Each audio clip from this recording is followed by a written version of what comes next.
Your guest is here, Mr. Hughes. Thanks, Stephen. If you don't mind, could you wait outside?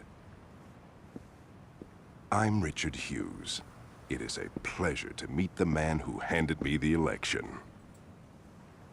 No need to be modest, I'm serious. There's no way I could have beaten Marshal Winslow. God rest his soul. But you made the impossible happen, and for that, I can't thank you enough. I mean, had Winslow been the only person killed, attention would have definitely been cast on me. But after that fireworks display you pulled at his funeral, it's become abundantly clear these horrible crimes were perpetrated by the 3rd Street Saints.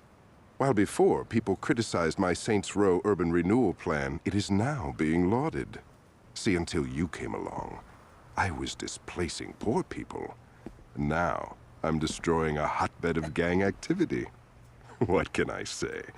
The public is fickle. Champagne. As you get older, you quickly learn that there are only 2 types of people in this world. Race, money, gender, none of this matters.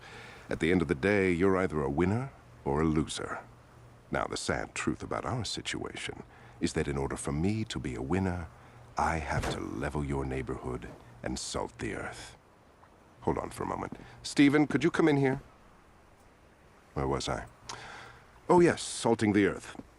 Now, I suppose I could try to pay you off, but really, what's the point? You just say no. Or in your case, stand there looking intimidating, and we'd be right back to where we started.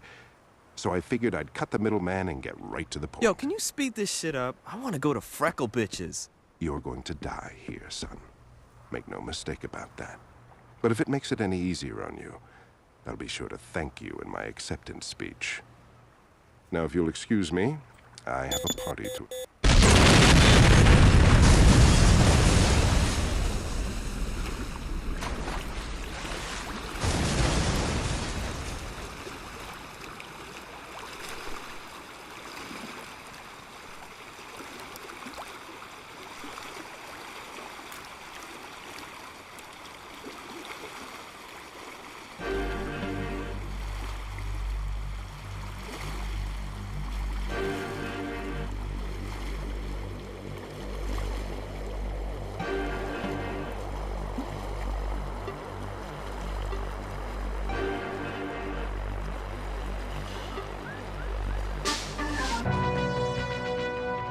This just into the newsroom. A deadly explosion has rocked the waterfront.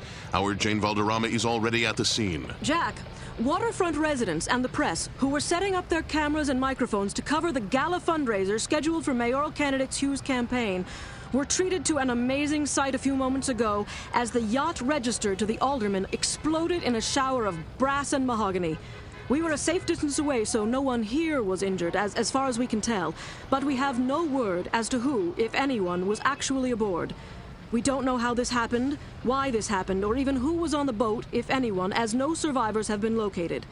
I was inside the press tent when it happened, but witnesses outside say that the peaceful, serene evening was suddenly punctured by a vicious explosion that not only reduced the alderman's yacht to a pile of floating debris, but knocked out windows and swamped smaller boats throughout the marina.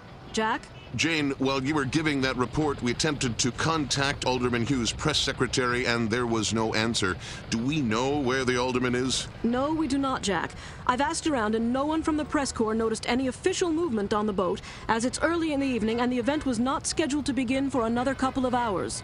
Do we know if this was an accident or yet another attempt on the life of a public official?